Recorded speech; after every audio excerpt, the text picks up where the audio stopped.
बिस्मिल्लाहिर्रहमानिर्रहीम। Programme face to face with Asim Amin और हमारे साथ स्टूडियो में मौजूद हैं सीनियर सहाफ़ी तजियाकार मलक गज़नफ़र अवान साहब।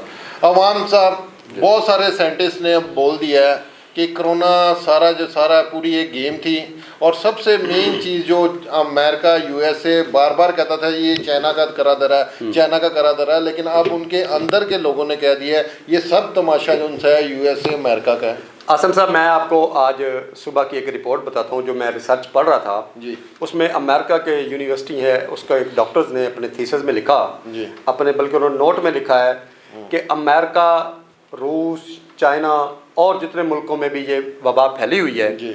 और वो शरह अमवात के हवाले से अपने जो अदाद शुमार दे रहे हैं वो सब 80% झूठ मार रहे हैं।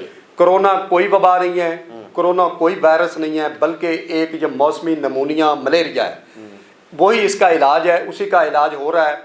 ये सिर्फ मुल्कों की आपस की जो कशीदगी है उसको मतलब बढ़ाने के लिए, टूल देने के लिए ये सारा कोरोना की वबा फैलाई गई है।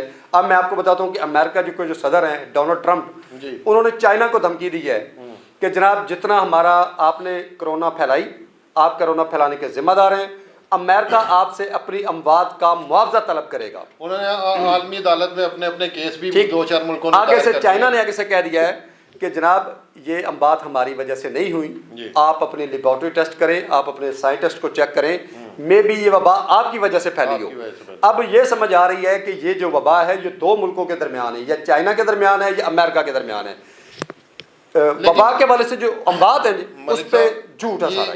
कैसी ये गेम थी जिसमें देखें कि पूरी दुनिया जो सी है वो बर्बाद हो गई। सर आसम साहब, एक जगह पे डिस्कस हुआ था कि जी जो आलमी ताकतें हैं उन्होंने तय किया था कि 2020 में जो दुनिया का सुपर पावर होगा वो चाइना होगा। वो हो गया, इसमें कोई शक नहीं। अब चाइना ने जब इसका ऐलान करना शुरू कर दिया, इकदाम करना शुरू कर दिए, उन्होंने दुनिया के 126 मुल्कों में अपनी मईशत फैला दी और स्ट्रॉन्ग मईशत फैलाई, तो अमेरिका के जो सदर हैं डोनाल्ड ट्रंप, उन्होंने ये बात मानने से इनकार कर दिया। अब ये जितनी भी विवाद फैली है, ये कहा यह जा रहा है, सुना यह जा रहा है कि जी वो आलमी ताकतों ने ही किया है प्रेशराइज करने के लिए। अब या वो अमेरिका को प्रेशराइज करें या वो चाइना को प्रेशराइज करें, दोनों में से जो मुल्क मान गया। मेरा आखिरी सवाल आपसे, ये गेम कब तक चलेगी सर?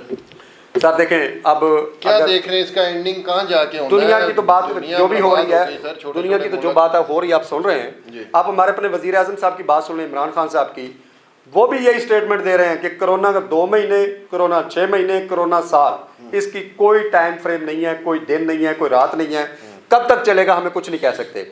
इसका मतलब बड़ा क्लियर है कि जब तक इंटरनेशनल सियासत पे ये कोरोना चलता रहेगा ये हालात रहेंगे। वो तो मजबूरी होती है ना छोटे मुल्कों की। अब मैं पहले जैसे बात कर रहा था, या अमेरिका मान जाए या चाइना मान जाए, दोनों में से जो मान जाएगा ये कोरोना ख़त्म हो जाएगा, लॉकडाउन ख़त्म हो जाएगा, दुनिया अपने कारोबार पे आ जाएगी, उसी तरह रूटीन में आ जाएगी। 2 मुल्कों का इशू है, चाइना और अमेरिका। जी नाज़रीन, सुना आपने हमारे सीनियर सहाफ़ी तजियाकार मलक गज़नफ़र साहब की गुफ्तगू। कल तक के लिए इजाज़त दीजिए। अल्लाह निगहबान।